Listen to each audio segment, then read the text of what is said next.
Bonjour à tous, ici Marina et aujourd'hui on va parler de la respiration. Plus spécifiquement, j'ai envie de vous parler des muscles accessoires respiratoires, donc surtout les muscles accessoires respiratoires qui se situent au niveau du cou, au niveau des épaules, au niveau de la poitrine. Et on va regarder quel rôle ces muscles jouent dans le processus respiratoire et pourquoi ça peut causer des douleurs, des raideurs au niveau du cou, au niveau des épaules, au niveau de la poitrine. Donc on va commencer par parler un petit peu comment la respiration devrait se passer normalement quand on est au repos, chez une personne qui est en santé. Donc, évidemment, dans la respiration, le muscle le plus important, c'est le diaphragme que j'ai essayé de représenter ici avec ça ici. Donc, le diaphragme, de façon très simplifiée, est là la forme comme un dôme, un peu. Donc, on se rappelle que le diaphragme se situe à peu près à ce niveau-ci. Et donc, chez une personne en santé, quand on va inspirer, donc quand les poumons vont se remplir avec de l'air, normalement, le diaphragme, ce qu'il est supposé de faire, il va un petit peu s'agrandir.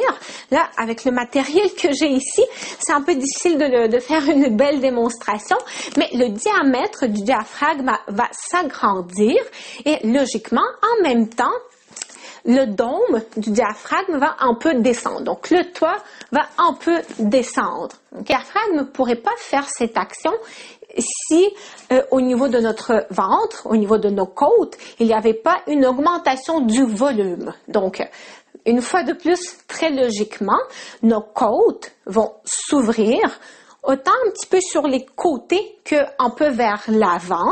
En gros, il va faire ça ici. OK? Et ensuite, à l'expiration, tout se resserre. Donc, les côtes se referment, les abdominaux vont se resserrer, vont se serrer également, et le diaphragme va reprendre notre forme un petit peu avec le diamètre plus petit, et le dôme, le toit, va remonter.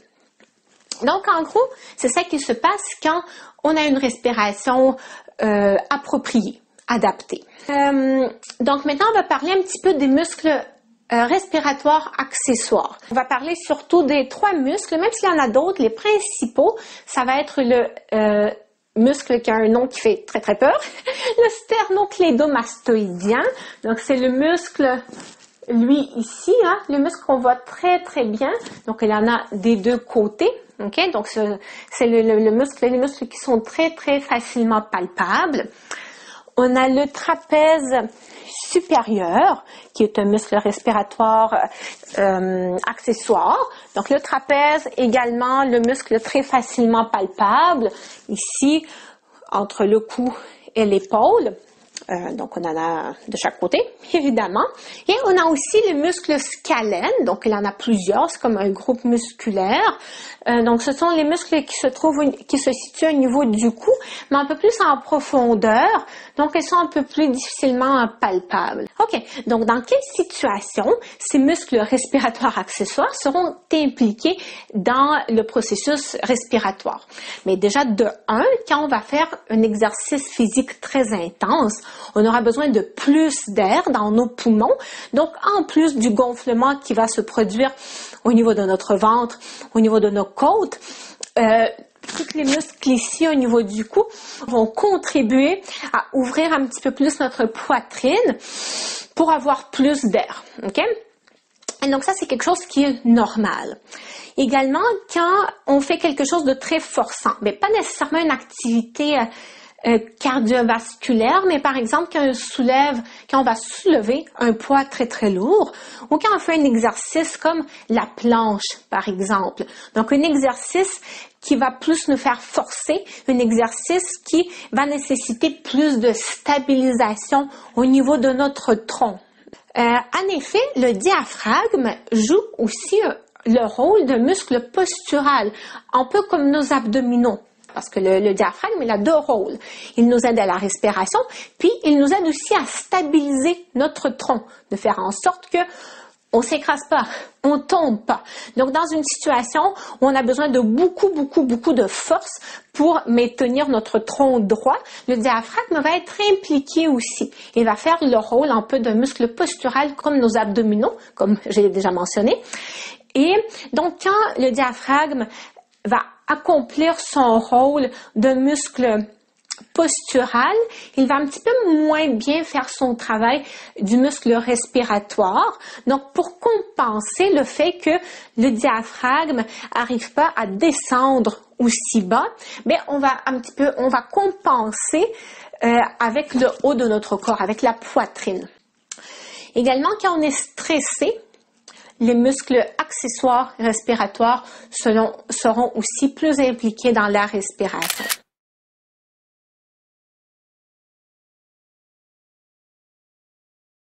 Okay. Donc là, on vient de parler des situations dans lesquelles c'est normal de respirer un peu plus avec notre cou et avec notre poitrine.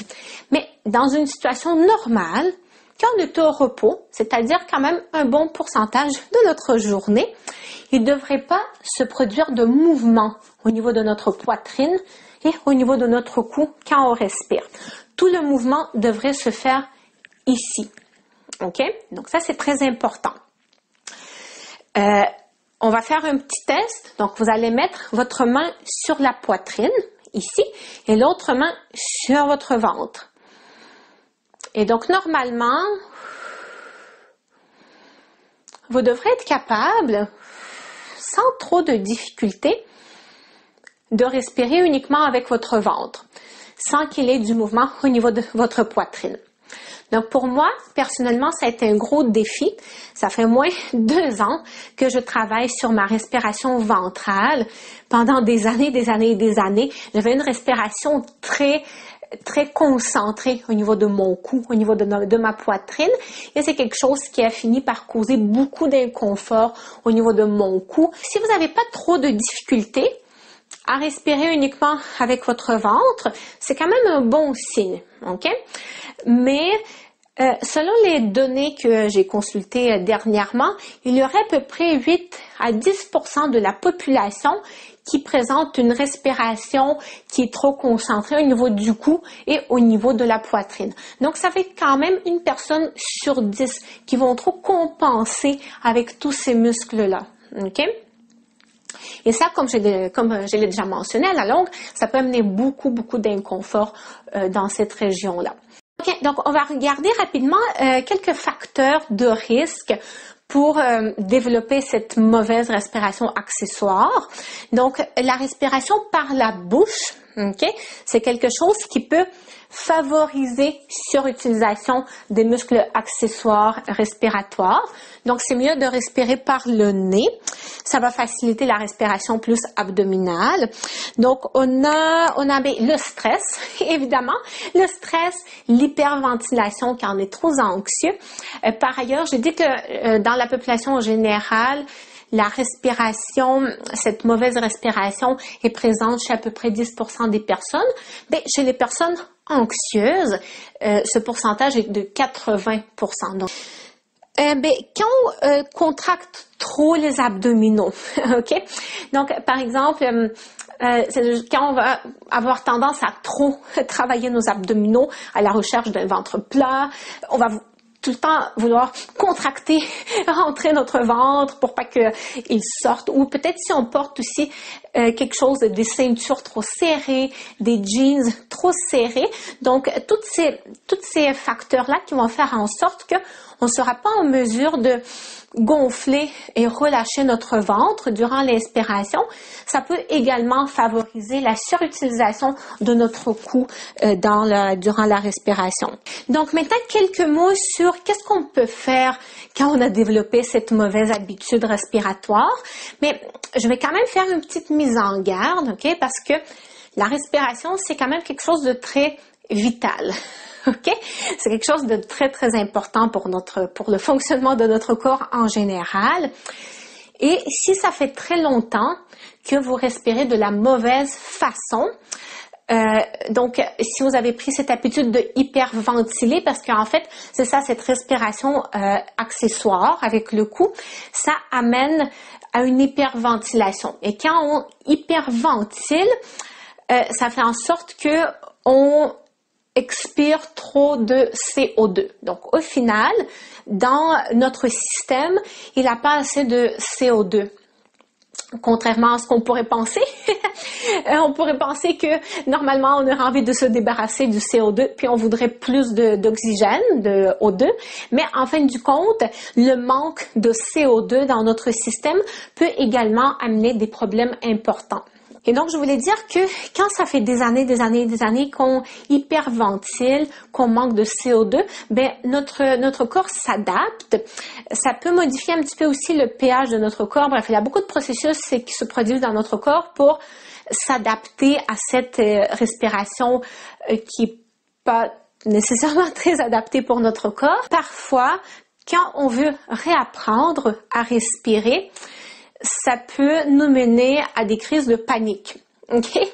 On peut parfois avoir l'impression que on est en train de manquer d'air, on peut avoir l'impression de s'étouffer.